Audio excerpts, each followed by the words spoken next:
Hi, everybody. Happy Thursday. It's 1 o'clock and it's time for the live event. And it looks like I've got some really good questions out there from a lot of you entrepreneurs, all of you out there that want to be a millionaire.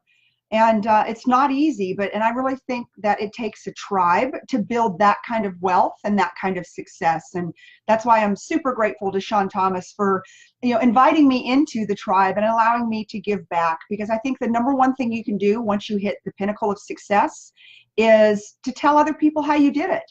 And I spoke at a big event last night. It was a gathering with my co-author of a book I wrote a couple of years ago called Crushing Mediocrity. And so we had a whole room full of entrepreneurs, and they said, how do you crush mediocrity? How do you become successful? And I said, it starts right here. Just the fact that y'all showed up, that you came out on a Wednesday night, that you committed 2 hours of your time to listen to myself and my co-author, Renee Bangelsdorf, who's probably one of the top aviation brokers in the world. That's your first start to success and to crushing mediocrity. And it isn't that that we don't all do it also. I see Sean, he listens to my stuff a lot of times. I listen to his. I listen to other thought leaders. I think I spend as much time trying to keep up with the trends and learn what's going on and listen to other thought leaders. And I go to events and I talk to people. I talk to people all day long, every single day, because I don't think I have all the answers. But I've got a tribe I've got to report back to too. So a lot of times, I actually go up the chain for a lot of you. So let's see who's on here. Hi, Robin. Hi, Anna. How are you guys? You guys having a good Thursday today? Okay, I'm going to start with some questions. I have to use 2 devices when I do this. If someone's got a better way, please tell me. So let me get over to the events. I'm on this real quick. And I thought I had that pulled up. My apologies. And here I am. And let's look at some of the questions that are coming out. Let's see. All right. Ari Brown. Ari, where are you, girlfriend? I know you were supposed to be on here because I know you're reposting it. All right. Ari says, my question is in regards to work-life balance. Ooh, I get that one all the time. I'll tell you my standard answer after I read her question. I believe you mentioned your kids were little when you were working on your business. Yes, I constantly feel pulled between putting in the hours for my business and time with my kids. What step did you take to make it work? Let's see here. Okay. This fall will be the first time since I started my business that all 3 of my kiddos are in school full time. Whoop! And I want to make the most of it when it comes to my business and finding time for them too.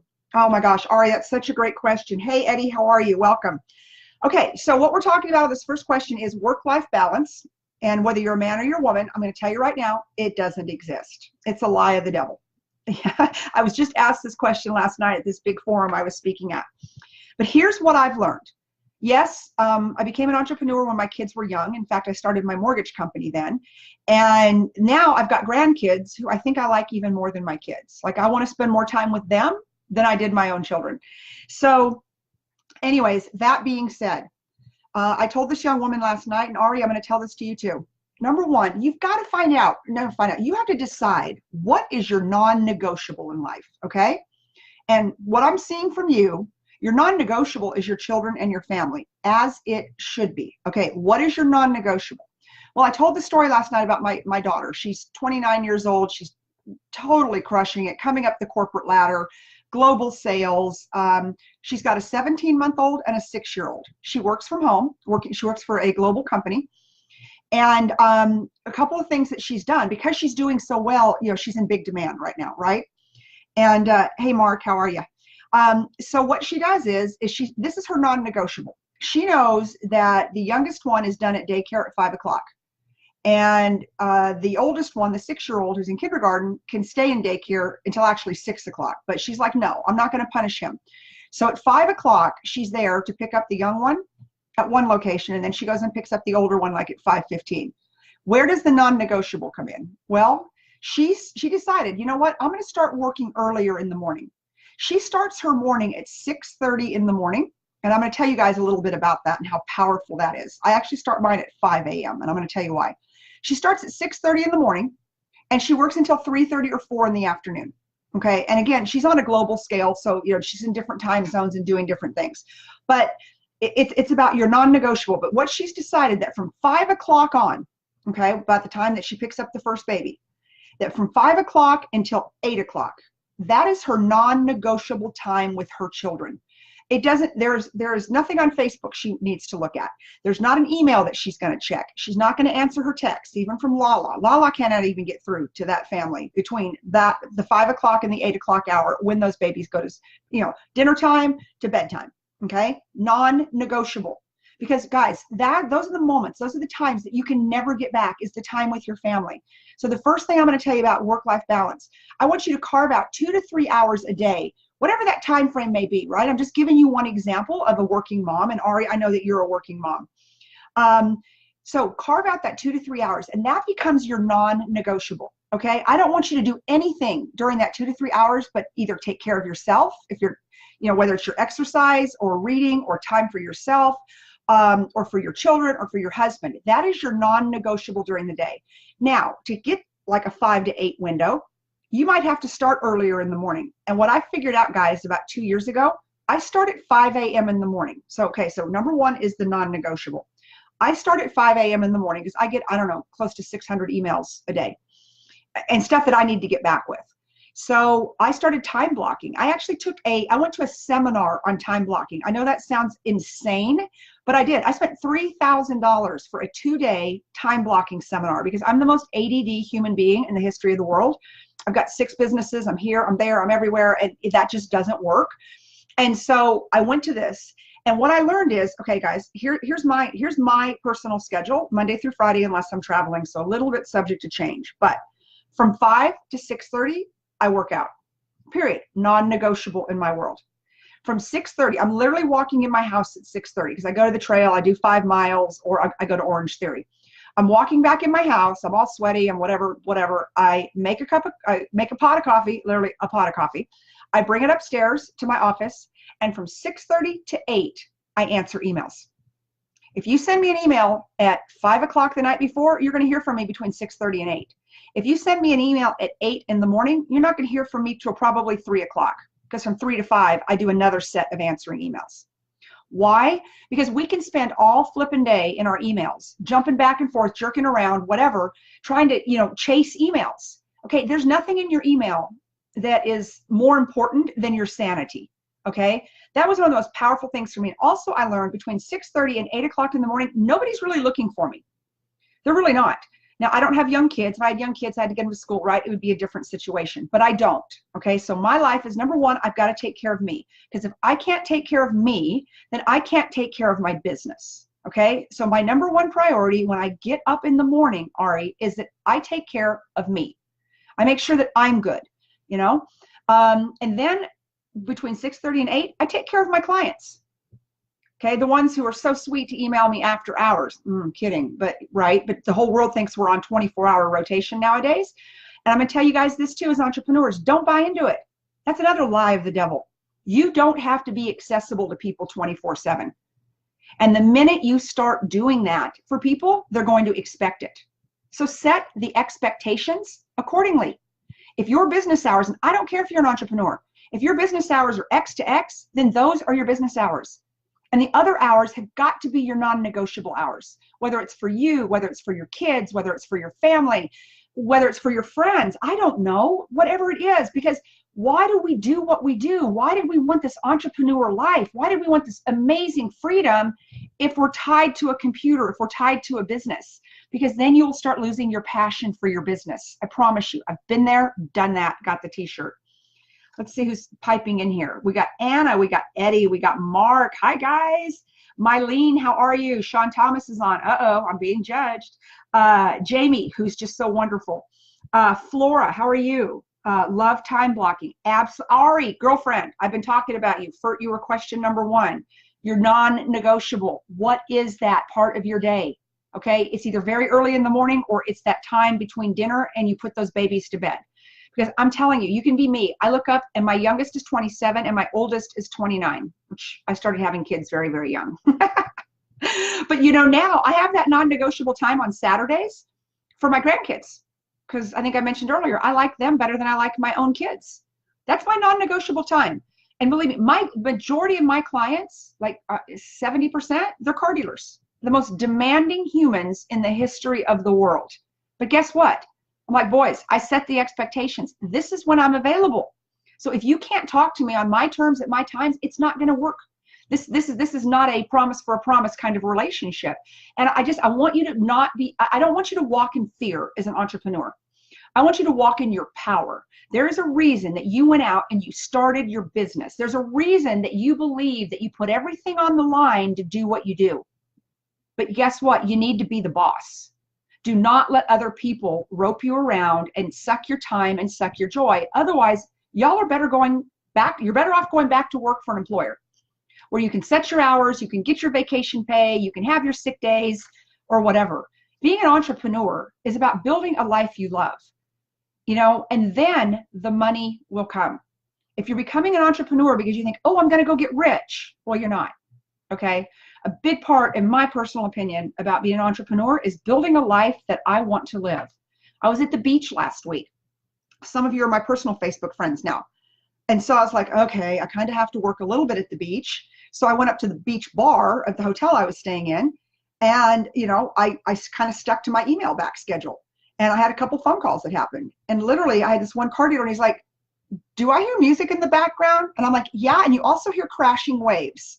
And you're lucky I'm calling you back because I'm on vacation. But you need me right now. And I'm willing to jump in, but on my terms, because this is my time with my family. This is my vacation. Okay. And guys, I just don't want you to be afraid to do that.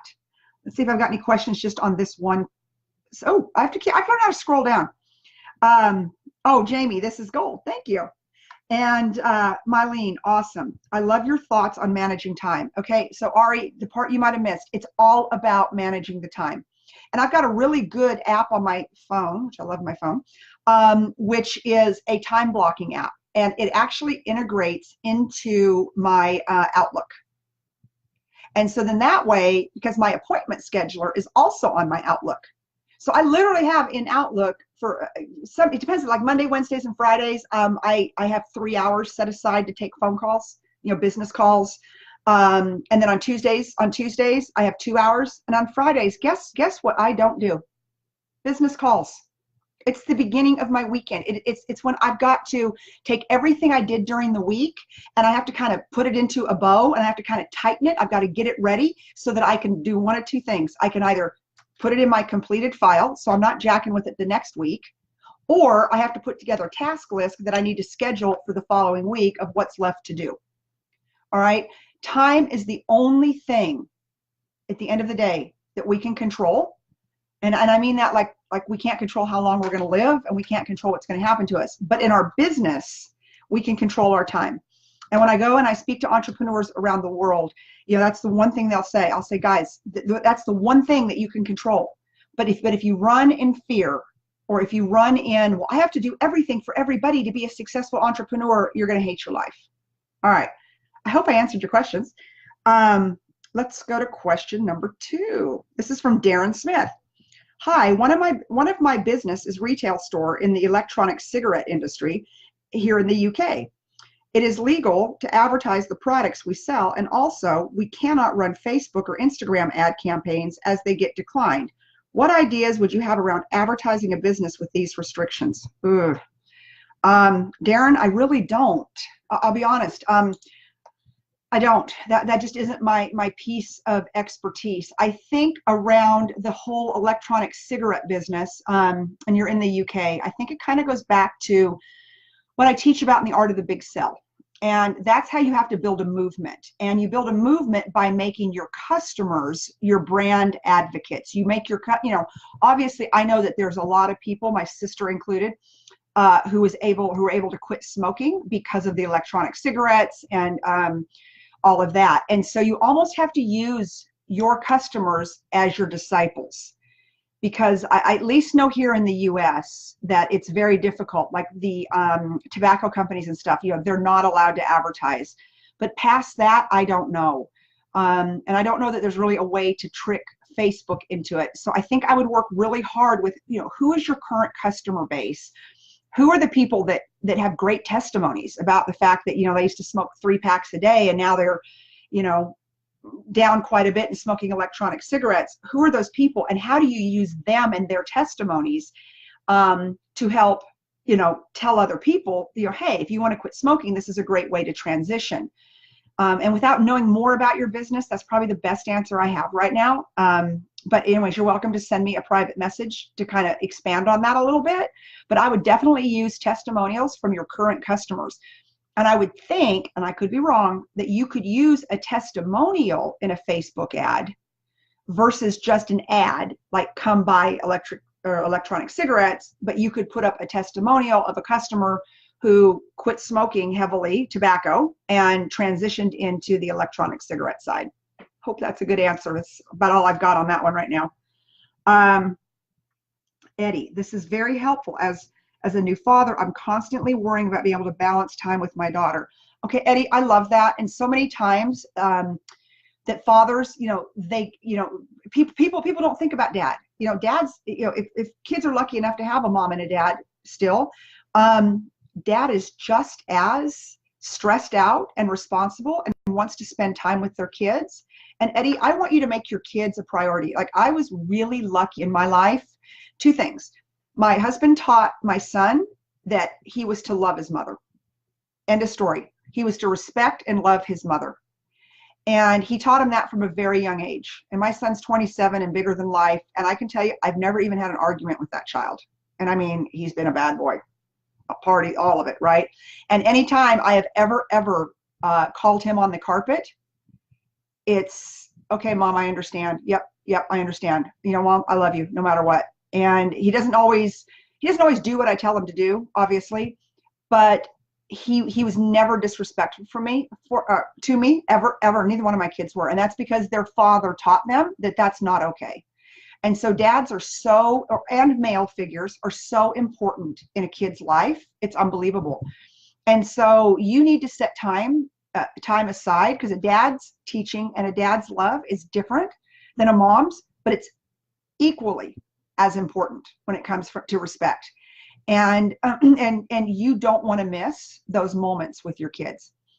And just sidebar note, the reason I left the car industry the first time back in the early 90s and got into the mortgage business is because my kids were little and my son almost died. He choked on my earring on Thanksgiving night. Crazy. Like, I still wear big earrings, but back then, like, I had these like huge earrings, and I was in the shower and I got this big Queen Anne jewelry chest, and I heard like all my drawers like fall apart. Well, my little 2.5-year-old, who's now my 27-year-old, had gotten into my jewelry and he had put an earring in his mouth. It had lodged in his throat. The importance of Thanksgiving night is that my husband and I were both in the car business, and we worked 6 days a week, bell to bell, and I had a live-in housekeeper. And so she was responsible for taking care of the kids, getting them to bed, cooking. It's just sick at every level. But anyways, it happened. And if she would have been there that night, my husband saved his life. If she would have been there that night, I believe to this day, JT wouldn't be here. She would have panicked. I panicked. My husband, had enough of a gumption to be able to get to my son, get his hand down the throat. I was at least able to call 911 and pull the earring out of his throat. He was turning blue, the whole crazy thing. And so that was my sign from the universe that this wasn't working for me anymore. I'm not going to, number one, let somebody else raise my kids. And number two, put my kids in that kind of jeopardy that, I had these kids, and so it was my job to take care of them. So I went in, that was a Thursday. I went in on a Monday and I quit my job. And that car dealer ended up being my future business partner 20-something years later. And guys, I didn't even know what I was going to do when I quit my job. I just knew I needed to leave. I was, completely freaked out. So then I had to figure out, well, what am I going to do? Okay, what I know is I know the auto industry. Well, I don't want to work in a car dealership again, but I also know the finance business because I was the finance director for multiple car dealerships. So I thought, I'll get in the mortgage business. And I did. I worked for someone else for a year. I'm like, okay, this guy's an idiot. And then I figured out how to do it myself, and I started my own mortgage company. And 20 years later, that was my first entrepreneurial endeavor. And 20 years later, it's still in business, and my husband runs it. And we've, funded over $1 billion with a B dollars worth of retail mortgages. So, but we had a life. We had a great life. We traveled, because we were able to work from anywhere. And that's where I got a taste of, I'm not willing to give up my life for anybody. not for a job. And being an entrepreneur, there's something to it. You know, in the first few years, I didn't make as much money as I was making in the car business. But when I left the car business, I didn't even have a job. I just wanted to take care of my kids. But I did learn how to build a life that I loved around being an entrepreneur, and I've never, ever backed up on that. Okay, Ari, thank you. I started my own business to make my own schedule. Let's see, to make my own schedule so I could be there for my kids. Okay, good. Then, but I want to see you, Ari. I want to see you, you know, block off 2 to 3 hours of non-negotiable time for your kids and your family. And Eddie, yes, I didn't have a great childhood, so I want to make sure I can give her the great life, but entrepreneurship has always been a huge part of my life. So being able to balance the two is key for me. So Eddie, what is your non-negotiable? And you know what? Building a business, it may not be 3 hours that you have in the evening, but you have an hour or two every single day. You just have to get organized, and you have to time block. All right. Let's go to the next one. Nancy Lopez. Hi, Lisa. I'm starting my jewelry business. Ooh, good. I love samples. I'm creating new pieces, which most likely will be categorized as designer high jewelry. You're just having me at hello, girlfriend. By the end of August, I'm holding a 2-evening exhibition of my jewelry in an art venue together with other projects from other artists within the different art areas, painting, acting, interior design, etc. So it's definitely not commercial, and my pieces will tell personal stories, which I want to have as my jewelry style. Love that. My question is, considering that I will follow this path of the more artistic jewelry and therefore high-end jewelry, what caution should I take in regards to design protection? Okay, good. I'm gonna stop there and answer that question. You know, I don't know what kind of trademarks that you can get on an actual design or a piece of jewelry. I know that you can trademark your logo, or, you know, if you have a great tagline to your jewelry. But what I would do is I would look at some of the brands, and she's a personal friend of mine, Kendra Scott. She lives here in Austin, Texas. And I would Google that, and I would Google like Kendra Scott, Tom Shoes, and some of these brands that that have a story, but you know, because I don't think that you can protect the IP. I know that you can protect the brand and that you can protect the tagline around it. Should I start thinking about patents? And what kind of info about patents should I look for? You know, again, I'm not an expert on patents, but off the top of my head, I don't think you could patent a piece of jewelry unless it did something. Like if you put the jewelry around your neck and we gave you a facelift. If you invent that, let me know. Anyways, I don't think you can. And so I would talk to a patent attorney, and maybe there's somebody here in the tribe that's got some expertise in that. I've done a lot of trademarks. I've never, ever applied for a patent. Although I do have a good friend, Sherry Matthews, who created a Heal and Comfort shirt, and she's actually written her own patents. So I'm going to connect you to Sherry Matthews. She's a good friend. Tell her I said to connect, and she'll give you real quick in and out about, you know, how you patent. You know, like I said, she patented her clothing, but it's because it has a medical use, right? It holds all the drains and stuff from after an operation. I am also becoming active in personal Instagram, sharing photos of my work. But again, I'm thinking it is good, or if it's good or not, since it's so easy to steal designs. Therefore, my interest is in patents. Thank you, Nancy. Well, Instagram, of course, is AkaShawnThomas' superpower. You know, girl, I don't know how you patent, and I'll tell you why. So Kendra and I go way, way back. And if you guys don't know who Kendra Scott is, Warren Buffett just bought her company for over $1 billion with a B.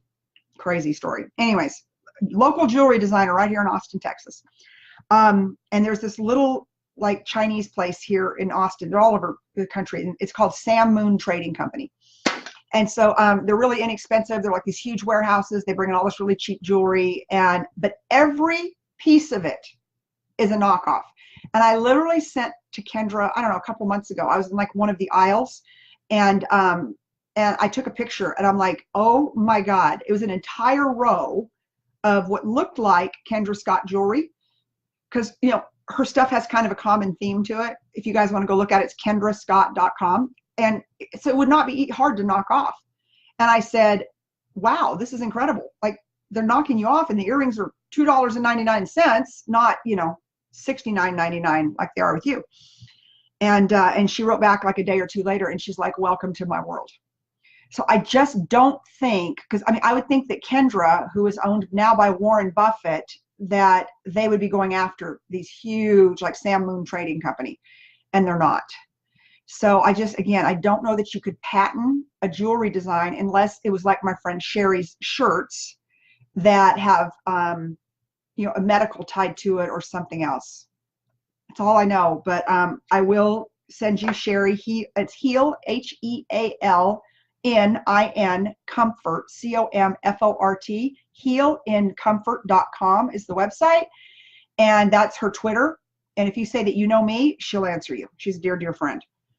All right, Anna, how much time is good to allow daily or weekly to study self-educating for adding to my business skills for my business or business knowledge? Girl, as much time as you can get. So remember I told you about my exercising, non-negotiable, because after a certain age, if you don't exercise, it all falls to the ground. I listen to audiobooks. I don't listen to music. So that hour that I'm on the trail or I'm at Orange Theory, I'm listening to a book. So I get through, depending on the size of the book, 2 books a week. And none of them are romance novels, I can tell you that. You know, I've got so many friends that write books now and thought leaders. I always want to listen to their books.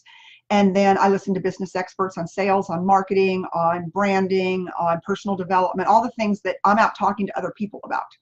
So, you know, I pick up an hour a day by multitasking, exercising and listening to an audiobook. So as much as you can squeeze in, because this is your product, right? This is your business, is this. And the better educated you are, the better respected you are, the better, you know, the more well-spoken that you are, or, you know, that is when you're going to build a business. And that's when people are going to come to you and they're going to start paying for your expertise. All right. Mylene, what app do you use to time block? I'm going to go in, I'm going to look that up, and I'm going to post it. And then Darren, well, hi Darren, how are you? So thanks for that. Okay, I see Tony McCall just jumped in. Let's look at our next question. Oh, here we go. Here's from Eddie. Are you on, Eddie? Oh yeah, you're on. Okay, here you go, Eddie. Here's your question. Hello, Mrs. Copeland. God, I sound old. Just say, hey, Lisa. I hope you're well. I have 15 years of operations. Let's see.